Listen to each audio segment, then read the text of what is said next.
नाही वाढला ना मित्रांनो। ही रेसिपी बनवण्यासाठी बघा ह्या उंबया आता आम्ही भाजून घेतल्या। बघा मित्रांनो हे एवढे थोडे निघाले। आता आपल्याला पुढची प्रक्रिया काय करायची आहे बघा मित्रांनो। आता हे हळद काढली, हे कस्तुरी मेथी आहे, हे सैंधव मीठ आहे याच्यामध्ये। बघा हे आता मी थोडंसं हे काढून घेतो, जास्त काही बारीक नाही काढायचं, थोडंसं थोकड थोकड काढायचं आहे बघा। आता तेल गरम झालं, जिरं टाकतो थोडंसं फोडणीत। आता हे कांदलेले उंबया टाकत आहो। बघा आपला आता मसाला उपमा मस्तपैकी बनत आहे। आता 5 मिनिटं झाले मित्रांनो, बघा मस्त बनला। आता उतरव आता हे आपलं उपमा बनला। आता हा उपमा आपण पोळ्यासोबतही खाऊ शकता, असाही खाऊ शकता।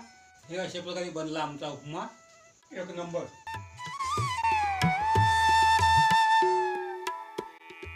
नमस्कार मित्रांनो, कसं काय चाललं आपलं? आमचं अगदी ठीक चाललंय, तुमचं सुद्धा ठीक चाललं असेल अशी आम्ही अपेक्षा बाळगतो। मित्रांनो आज आम्ही एक गावाकडची खास अशी रेसिपी बनवणार आहोत।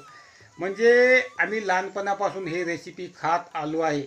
आता या रेसिपीला नाव तसं आम्हाला माहीत नाही, पण तसं आपण या रेसिपीला गव्हाचा उपमा हीच नाव देऊ। म्हणजे ओल्या गव्हापासून केलेला हा उपमा अशी खास अशी रेसिपी आहे। आणि एवढी टेस्टी रेसिपी बनते मित्रांनो। याला मसाला उपमा, मसाला उंबई असं सुद्धा आपण म्हणू शकतो। एकदम खास आणि टेस्टी अशी रेसिपी आहे। काल सुमित्रा गेली होती, गहू सांगवारी गेली होती, तर उंबया आणल्या, भाजायला काही वेळच नाही भेटला, तर आता भाजत आहोत। आत्ता भाजतो मित्रांनो। कृपया तुम्ही व्हिडिओ संपूर्ण पहा, लाईक करा, कमेंट करा आणि असेच आमचे गावाकडचे व्लॉग्स पाहण्यासाठी सबस्क्राईब करून ठेवा।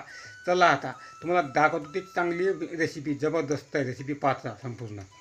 कालच आणून ठेवल्यात, का वेळच नाही भेटला भाजायला। बघा लागली सुमित्रा आता उंबया भाजाले। काय चांगलं भात कालपासून आणून नाही वाढलं असेल तर मग रिकामा धडका बाचा नाही वाढला ना। हां पालवान झाकला ना, काही वेळ लागत नाही, उंबया भाजले पटकन झाल्या। बघा हे बघा ह्या उंबया बनल्या पटकन। आता मित्रांनो ही रेसिपी बनवण्यासाठी बघा ह्या उंबया आता आम्ही भाजून घेतल्या। बघा काढल्या या उंबया। आता आपल्याला पुढची प्रक्रिया काय करायची आहे, पहिलं आपल्याला या उंबयाचे दाणे काढून घ्यायचे आहे। बघा मित्रांनो ह्या अशा उंबया अशा ह्या हातामध्ये घ्यायच्या आणि हे अशा प्रकारे उंबया आता मी याचे दाणे काढतो। बघा अशा प्रकारे पुश करून घ्यायचा, झाला। आता बघा आता हे बघा हे दाणे मी आता अशा प्रकारे दाणे निघले, पण घ्या दाणे निघले। आता हे संपूर्ण उंबया पहिलं अशा काढून घ्यायच्या, मग पकडून टाकायचं, संपूर्ण दाणे निघते मग। बघा मित्रांनो आता हे अशा प्रकारे आम्ही बारीक केलं। आता एक हात थोडासा असा मारून देतो आणि मग सुमित्रा याला पकडते। आता बघा आता हे मस्त पाकडून टाकलं, त्या कोंडा निघून जाते, उंबयाच राहायचे। पकडा आता बघा लागली सुमित्रा आता पकडायला लागली। बघा मित्रांनो हे एवढे थोडे निघाले। आता आपल्याला पुढची प्रक्रिया काय करायची आहे, हा खल सुद्धा घेतला आम्ही, हा खल लागणार आहे आपल्याला पुन्हा थोड्या वेळानं। आणि बघा हे भेतले घेतले, कांदा घेतला, हे कोथिंबीर आहे आणि हे मिरची घेतले, एवढं साहित्य घेतलं। आता सुमित्रा पहिले याने कांदा कापून घेईन, कापाता कांदा सुमित्रा लागली आता कांदा कापाले। कांदे कापून घेतले, आता भेतलं कापताय सुमित्रा। मिरची कापतो, लसूण सोलतो। बघा मित्रांनो आता हे हळद काढली, हे कस्तुरी मेथी आहे, हे सैंधव मीठ आहे याच्यामध्ये। बघा सैंधव मीठ लागते आणि हे जिरं आहे आणि हे आहे मसाला। आता पुढची प्रक्रिया आपल्याला काय करायची आहे, पहिलं आपल्याला हे काढून घ्यायचं आहे, हे काढायचं आहे। तर आपण पहिलं आता हेच काढून घेऊ। आता बघा हे आता आपल्याला पहिलं काढतो आता मी। बघा हे आता मी थोडंसं हे काढून घेतो, जास्त काही बारीक नाही काढायचं, थोडंसं थोकड थोकड काढायचं आहे। बघा मस्त याचा आपला उपमा तयार होतोय मग। बघा मित्रांनो हे अशा प्रकारे थोकड थोकड काढून घेतलं। आता धने काढायचे, धने नाही लसूण, धने कट, धने टाक।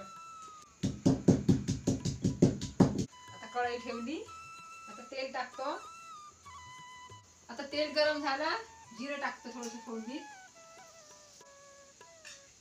आता कांदा टाकत आहोत, मिरच्याची तुकडे टाकत आहोत, फिरवून घेतो, कस्तुरी मेथी टाकतो.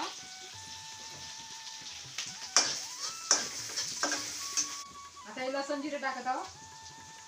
आता मसाला टाकतो, हे हळद टाकत आहोत, भेकऱ्याच्या फोडी टाकत आहोत, मीठ शेंगदाणे मीठ टाकत आहोत चवीनुसार. आता हे कांदलेले मुंबई टाकत आहोत. आता हे फिरवून घेतो, चांगलं फिरवून घेतलं तर मिक्स होते. बघा आपला आता मसाला उपमा मस्तपैकी बनत आहे. आता हे आपल्याला 5-6 मिनटं ठेवायचं आहे. मस्त बनते मग आपला उपमा. 5-6 मिनटं झाले मित्रांनो, बघा मस्त बनला. आता उचलवा, आता मस्त वास येत आहे. बघा आता त्याला उचलला, आता बन घ्या. आता बघा मित्रांनो, आता हे आपलं उपमा बनला. आता हा उपमा आपण पोळ्यासोबतही खाऊ शकता, असाही खाऊ शकता, भाकरीसोबतही खाऊ शकता. मस्त लागते. आणि आता जेवण आमचं एकातच आता होत आहे. हा उपमा खातो. बघा हा उपमा. आता ही पोळी पाहून घ्या. हे अशा प्रकारे बनला आमचा उपमा. हा मसाला उपमा आहे, ओल्या गव्हाचा मसाला उपमा. उपमा खाऊन पाहिजे आता.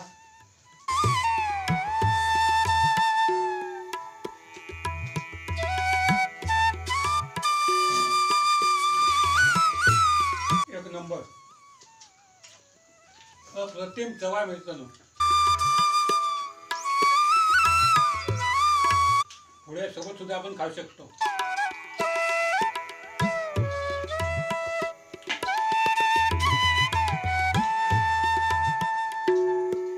बनला चांगला कसा झाला बापू?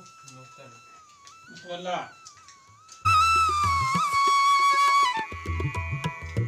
मग आता आमचं होतं वरण सकाळचं. वरणही खातो, सकाळचं वरण. थोडे टाक थोडे. या उपम्याला आपण चटणीसारखा उपयोग करू शकतो. वरणाचं वरण तर आहेच आमच्याकडे. जास्त आता आम्ही काही आत्ता बनवलंच नाही. आता भाजी काय केली नाही, मग आता वरण होता. वरणीपेक्षा मला उपमा चांगला वाटता. हा